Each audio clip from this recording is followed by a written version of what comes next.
Magandang araw. So, ngayon sa video ito, ang pag-uusapan natin is tungkol sa square root. So, ano nga ba ang square root? At ano ba yung mga bagay na kaugnay o mga topic na kaugnay ng square root? So, may tatlong tayong subtopic na pag-uusapan. So, unahin muna natin, ano nga ba yung, ano nga ba yung square root? So, let's have this muna. So, pag sinabi natin square root, mayroon niyang symbol. It is isa yun sa mga operation sa math. Okay. So, yan. Yan ang symbol ng square root. Okay. So, ang basa dyan ay square root. Yan ang symbol ng square root. So, let's have, ang basa naman dito, pag sinulat natin siyang ganito, is square root of 25. Ang basa dyan ay square root of 25. So, ano ba pag sinabing square root? Pag sinabi natin square root, sinasabi niyan, ibig sabihin, kailangan nyo mag-isip ng number na pag i-multiply natin sa kanyang sarili, ang sagot ay yung nasa loob ng square root sign. Kaya halimbawa, in this example, 25. Ano yung number na pag minultiply mo sa kanyang sarili ay magiging 25? In this case, pwede nating sabihin 5. Okay. 5. 5 times 5 is equal to 25. Tama ba? 5 times 5 is equal to 25. So, ayun nga siya. 25. So, tama yung ating sagot that the square root of 25 is equal to 5. Pero, hindi lang yan ang sagot. May isa pang sagot. Bakit? Pwede rin natin na sabihin yung square root of 25, ayan, ayusin natin pagkakasulat, ay negative 5.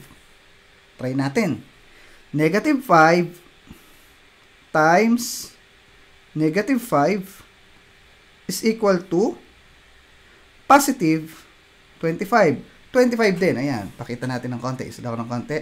25 din. So, 25 din siya. Therefore, kaya nga, ang sagot sa square root of 25 ay dalawa. Isang positive 5, isang negative 5. Isinusulat natin yan as the square root, okay, sandali lang, the square root of 25 is equal to positive negative 5. Okay. So, pag kumuha tayo ng square root, dalawa lagi ang sagot. Isang positive, isang negative. Positive 5 and negative 5. Okay, so, iba pa tayong example. Let's have 36. What is the square root o ano ang square root ng 36? Isip kayo ng isang number na pag multiply mo sa sarili, ay 36 ang sagot.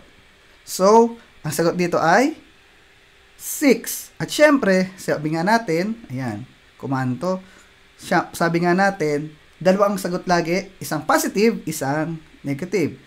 So, our final answer is, the square root of 36 is equal to positive, negative 6.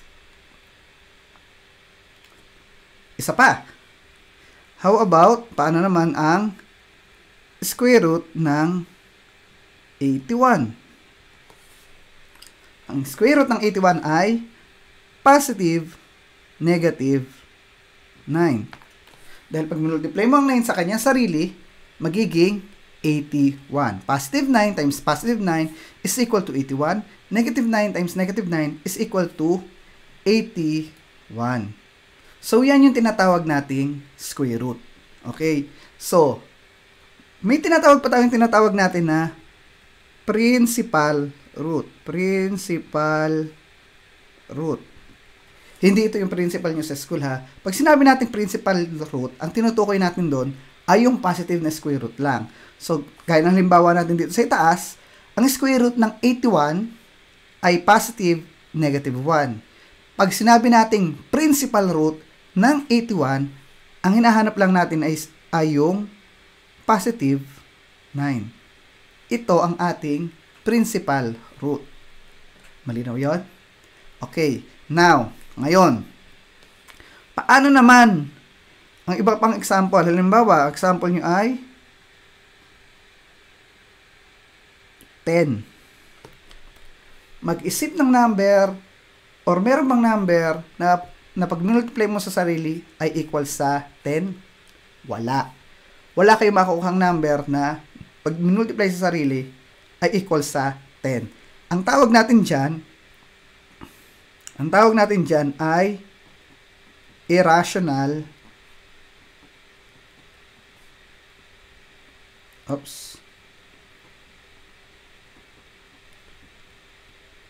Yan. Irrational numbers yan or irrational roots.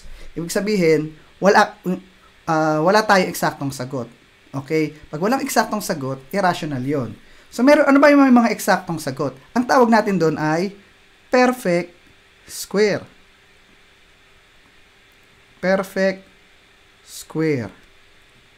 So, ano ba yung mga perfect square? Pag sinabi natin perfect square, meron silang integer na sagot. Halimbawa, 4.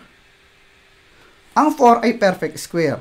Bakit? Dahil pag kinuha mo ang square root ng 4, square root of 4 is positive, negative 2. Ang 4 ay isang perfect square. Ganon din ang 9. Ang 9 ay perfect square. Dahil pag kinuha mo ang square root ng 9, ay positive, negative 3. Ano pa kaya sunod? 16. Ang 16 ay perfect square. Dahil ang square root ng 16 ay equals to positive, negative 4. So, marami pa yan. Meron tayong 25, perfect square din yan. 36 ay perfect square. 49, perfect square.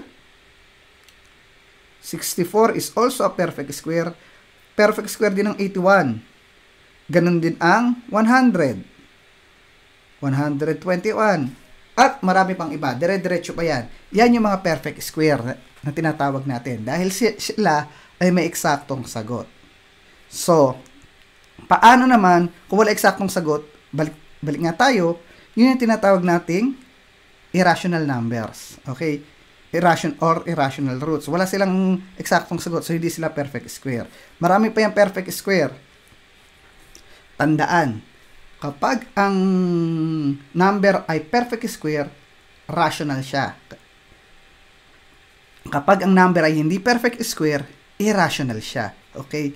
Ngayon naman, pag-usapan natin yung mga irrational number. Aalamin natin, ano nga ba yung possible value ng mga irrational na ini-square root natin? So, that will be our next topic, estimating the square root of a number. Pag-usapan muna natin. Kunyari, meron tayong square root of 12. So, ang 12 ay hindi perfect square. Alam natin ngayon, irrational yung number na yan. Pero ang tanong, sa pagitan kaya ng anong dalawang number, natin makikita yung square root of 12. So, paano natin hahanapin yon? Simple lang. Mag-isip lang kayo ng dalawang perfect square kung saan ay nasa gitna yung 12. So, balik tayo ng konti sa itaas. So, meron tayong 4, 9, 16, 25, 36, and etc. Sa mga perfect square na yan, nasaan kaya pwede bumagsak yung 12? So alam natin, syempre, nasa pagitan ng 9 at 16. Dito pwede nandyan yung 12. So, balik tayo rito. Yung square root of 12 ay nasa pagitan ng square root ng 9 at 16. So, dahil, okay, sulat natin ha. Yung 9 ay perfect square at yung 16 ay perfect square. Yung 12 ay nasa pagitan nila. So, sure tayo, yung square root of 12 ay nasa pagitan din ng square root of 16 at square root of 9. So, ano ba ang square root of 9? Ang square root of 9 ay positive negative 3. Ang square root ng 16 ay positive negative 4. So, alam natin na ang square root of 12 ay nasa pagitan ng maalin ng positive negative 3 o kaya positive 3 at positive 4 o kaya negative 3 and negative 4. Isa pang example. Paano naman ang square root of 118. Nasaan kaya siya? So, ang 118 ay nasa pagitan ng dalawang perfect square. Ang isa ay 121 at ang isa ay 100. So, ang square root ng mga yan ay nasa pagitan ng isa't isa. Ang square root ng mga yan ay nasa pagitan ng square root ng 100 at square root ng 121, yung square root ng 118. So, ang square root ng 100 ay 10. Ang square root ng 121 ay 11.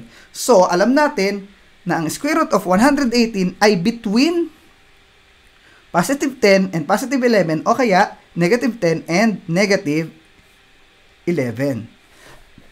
So, ganun tayo nag-i-estimate. Alam natin kung saang pagitan ng dalawang number siya naroroon. So, diretso tayo. Next naman. Ngayon naman, pag-aaralan natin o titingnan natin paano mag-compute o paano nga ba mag-estimate ng value ng mga ganitong irrational number. Ano yung value ng square root nila sa nearest hundredths place. O mag-estimate tayo. So, balikan natin. Ano nga ba pag sinabi natin hundredths place? Pag meron tayo hundredths place. So, meron tayong decimal, halimbawa, 2.156. I-estimate natin ang value ng square root natin to the hundredths place. Ang hundredths place natin dyan ay itong 5. Diba? So, tenths, yung 1, hundredths yung 5, thousandths yung 6. So, mag-estimate tayo ng square root ng isang number to the nearest hundredths place. So, let's have an example. Kunyari, meron tayong square root. Yan. Hindi ko na napalitan ng ink. Square root of 10. Ano nga ba yung nearest, dahil siya ay irrational value, ano yung nearest hundredths? Value niya to the nearest hundredths. So, alam natin na yung square root of 10 ay nasa pagitan ng 3 at 4. Okay, malinaw na yun. So, try muna natin. So, trial and error ito. Subukan muna natin ang 3.1 squared o 3.1 times 3.1. 3.1 squared. Itatimes lang natin sa kanyang sarili. 3.1 times 3.1 is equal to 9.61. How about 3.2? 3.2 squared. 3.2 times 3.2 is equal to 10.24. So, kita natin, pag 3.2 ang ginamit natin, lagpas na siya sa 10. So, malapit yung 3.1. Next naman, subukan naman natin. Ano yung pinakamalapit? So, pinakamalapit. Alam natin, nasa pagitan na siya ng 3.1 at 3.2. Yung square root of 10. So, kung nasa pagitan siya ng 3.1 at 3.2, pwede natin subukan. 3.15. Try muna natin 3.15. 3.15 squared. 3.15 times 3.15 is equal to 9.9225. Next, subukan naman natin ang 3.16. 3.16 squared is equal to 9.9856. Taas lang natin ng konti. Okay. How about 3.17? 3.17 squared. 3.17 squared is equal to 10.0489. So, nakita natin. Ang pwede lang natin pamilian ngayon ay yung 3.16 at 3.17. Alin ba yung mas malapit? Yung 10.0489 o 9.9856? Kung titingnan natin, mas malapit ang 9.9856. So, ang estimated value ng square root of 10 ay 3.16. Burahin natin yung sobra. So, 3.16 ang ating estimated value ng square root of 10. So, estimated value niyan ng ating approximately 3.16. Ganun tayo nag-estimate ng value ng isang number to the nearest 100. Isa pa. How about the square root of 45? So, alam natin ang square root of 45 ay nasa pagitan ng 6 at 7.